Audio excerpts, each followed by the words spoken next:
નમસ્કાર. રાજ્ય સરકારના 4.5 લાખ કરતાં વધારે કર્મચારી મિત્રો, સ્વાગત છે તમારું આજના સરકારી કર્મચારી સમાચાર સાથે આપણી યુટ્યુબ ચેનલમાં, જેનું નામ છે ગુજરાતી જીકેની જમાવટ.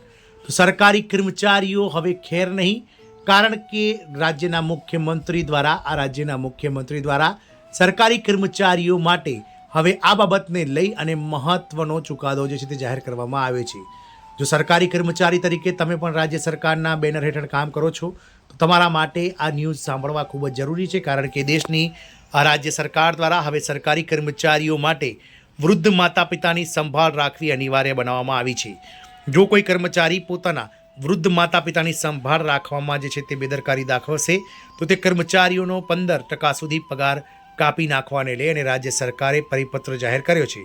જાણીશું આજના વિડીયોમાં વિગતવાર કે સરકારી કર્મચારીઓની ખેર નહીં તેવું કઈ રાજ્ય સરકાર દ્વારા મહત્વની જાહેરાત કરાઈ છે, તેના વિશે આજના વિડીયોમાં આપણે વિગતવાર ચર્ચા કરીએ.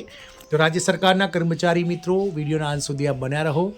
જો ચેનલમાં આપ નવા સબસ્ક્રાઈબર હોય તો અમારી ચેનલને સબસ્ક્રાઈબ કરવાનું ભૂલશો નહીં. તો સરકારી કર્મચારીઓ હવે ખેર નહીં, કારણ કે આ રાજ્ય સરકાર દ્વારા રાજ્યના વિવિધ વિભાગોમાં કામ કરતા લાખો સરકારી કર્મચારીઓને પોતાના વૃદ્ધ માતા પિતાની સંભાળ રાખવાને લઈ અને મહત્વનો ચુકાદો જાહેર કરવામાં આવ્યો છે.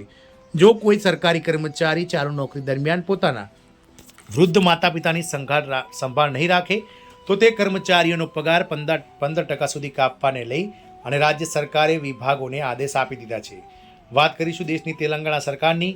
તો તેલંગાણા સરકાર સરકારી કર્મચારીઓ માટે એક મહત્વપૂર્ણ અને ચર્ચાસ્પદ નિર્ણયને અમલ કરવા જઈ રહી છે. સરકાર હવે એવા કર્મચારીઓ સામે કડક પગલાં ભરવાની તૈયારીમાં છે જે કર્મચારી પોતાના વૃદ્ધ માતા પિતાની યોગ્ય સંભાળ રાખતા નથી. રાજ્યના મુખ્યપ્રધાન રેવન્નાથ રેડ્ડીએ જાહેરાત કરી છે કે સરકાર આવી સ્થિતિમાં કર્મચારીઓના પગારમાંથી 10થી 15% સુધીની રકમ કાપી માતા પિતાને આપવાની જોગવાઈ લાવી રહી છે. હાલમાં તેલંગાણા વિધાનસભામાં બજેટ સત્ર ચાલી રહ્યું છે. આ બજેટ સત્ર દરમિયાન આ મુદ્દો ઉઠાવવામાં આવ્યો હતો. વિપક્ષ દ્વારા આ બાબતને લઈને વિરોધ કરવામાં આવ્યો હતો, પરંતુ સરકાર દ્વારા આ બાબતે આગામી સમયમાં પરિપત્ર જાહેર કરી તમામ કર્મચારીઓ માટે આ નિયમ જે છે તે લાગુ કરવાનો છે તેવી જાહેરાત કરાઈ છે. મુખ્યપ્રધાને આ જાહેરાત તાજેતરમાં યોજાયેલ એક સરકારી કાર્યક્રમ દરમિયાન કરી હતી, જેમાં નવા નિમણૂક પામેલા અધિકારીઓ હાજર હતા.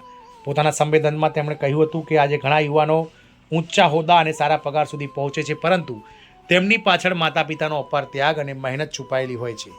આવા સમયમાં જો સંતાનો જ માતા પિતાની અવગણના કરે તો તે સમાજ માટે ચિંતાજનક વિષય છે.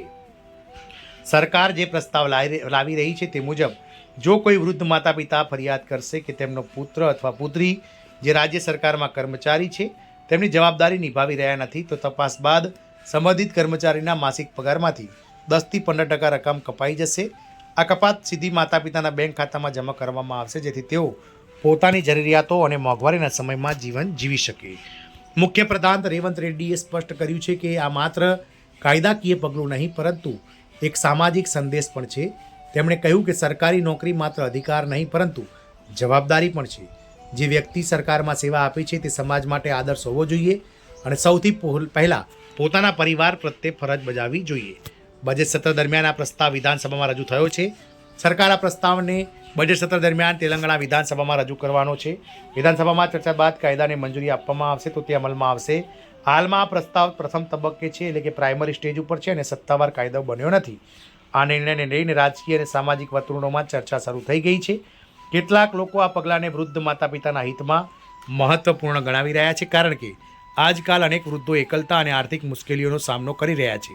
બીજી તરફ કેટલાક લોકોનો મત છે કે પરિવારના મુદ્દાઓમાં સરકારની સીધી દખલગીરી અંગે વિસ્તૃત ચર્ચા જરૂરી છે. તેલંગાણા સરકારનું કહેવું છે કે સમાજના વૃદ્ધોના માન અને સુરક્ષા માટે કડક પગલાં જરૂરી છે. જો આ કાયદો અમલમાં આવશે તો તે દેશના અન્ય રાજ્યો માટે પણ એક નવો માપદંડ બની શકે છે. આમ તેલંગાણા સરકાર દ્વારા સરકારના અલગ અલગ વિભાગોમાં કામ કરતા લાખો કર્મચારીઓ માટે વૃદ્ધ માતા પિતાની સંભાળ હવે કાયદેસર બનાવવામાં આવી છે. જો કોઈ કર્મચારી પોતાના વૃદ્ધ માતા પિતાની સંભાળ નહીં રાખે અને તેના માતા પિતા જો સરકારને આ બાબતે જાણ કરશે તો તેના યોગ્ય ઉચ્ચ અધિકારીઓ દ્વારા તપાસ કરાવી અને તેમને પગારમાંથી 10થી 15% રકમ કાપવાની સરકારે હાલમાં કાયદો બનાવવા માટેની તૈયારીઓ આદરી છે. જય હિન્દ. અસ્તુ.